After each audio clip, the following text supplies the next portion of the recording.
we are here at the Mega Indie booth, and we are here to have our little drink of some very good juice from Drinkbox Studios. Now, first of all, could you introduce yourself and tell me what you do with the company? Sure, I'm Graham Smith. I'm one of the co-founders of Drinkbox Studios, and I'm the producer on Guacamelee. All right, so you seem to have 2 games here today. Well, 3 if you want to count Super Mario Brothers with the challenge. What's going on with Mutant Blobs Attack? Okay, so we're showing Mutant Blobs Attack, the PC build of the game. We're bringing Mutant Blobs Attack to Steam. We're trying to release it in May or June of this year. So yeah, we're showing it to the public for the first time. All right. What came through your heads to try and create a game where you controlled blobs? I know this is the sequel, essentially, of About a Blob, but what provoked you to create this sort of project? So I guess the first Blob game came about, so Tales from Space About a Blob. It came about from like a lot of brainstorming. We wanted to make a platforming game, and we also drew a bunch of inspiration from other games we loved, like Katamari Damacy, for example. And we came up with this 50s style monster movie game where you grow from the size of like a pea to the size of a planet throughout the course of the game. Yeah. Moving on from the blob to the wrestler, or luchador to be more precise. What's the plot behind this Guacamelee? Okay, so Guacamelee starts off in a small town in Mexico. You play as a character named Juan Avocado. He works in the agave fields just outside the town. The town is attacked by an evil undead skeleton who comes from the world of the dead and kidnaps El Presidente's daughter, who's your secret love since you were a child. Of course. And so you set off in a quest. So he kidnaps her because he wants to sacrifice her, and her sacrifice is actually going to merge the world of the dead with the world of the living. So you set off trying to rescue her and stop his evil plans.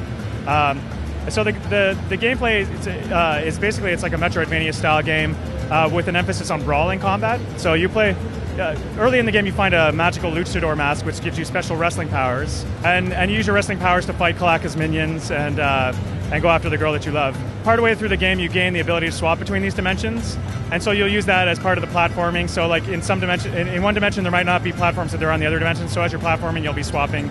Some enemies will be invincible in one dimension and not in the other, so you'll be swapping while you fight and while you platform. So.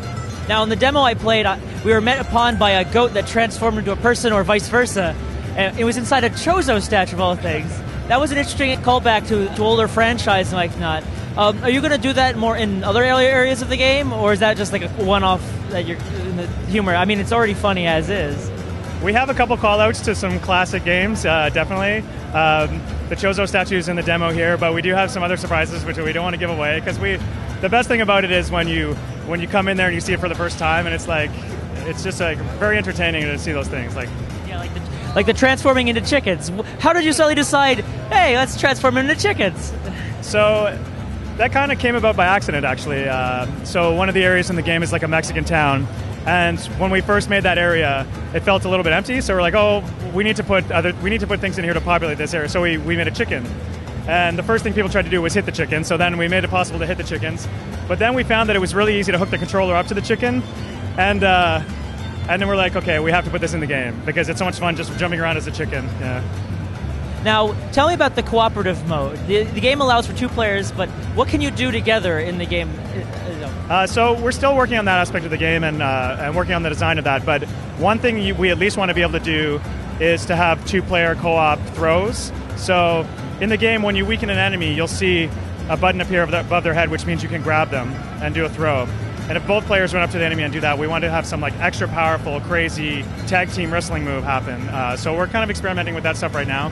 It wasn't ready to show at PAX, so it's not in the build that you see here, but that's what we want to do for sure. It's still played rather solid regardless of that. Now, when is this game going to come out so we can start tackling baddies? So we want to finish the game this year and release it early next year. All right, and platforms are PC currently, and anything else in the works? We're still trying to figure out the platforms, so we want to bring it to as many things as we can. We would love to bring it to Xbox, PS3, and PC, but we need to get a publisher to help us bring it to Xbox. We're not allowed to self-publish on Xbox, so we're talking to people about doing that now. So we can't say for certain what platforms it's going to be on, but we want to bring it to everything. And I think it should be, because the game plays pretty darn well. And you can try it right now, Mutant Blobs Attack on your PlayStation Vita and soon on Steam. And check out Guacamelee or Melee when it comes out.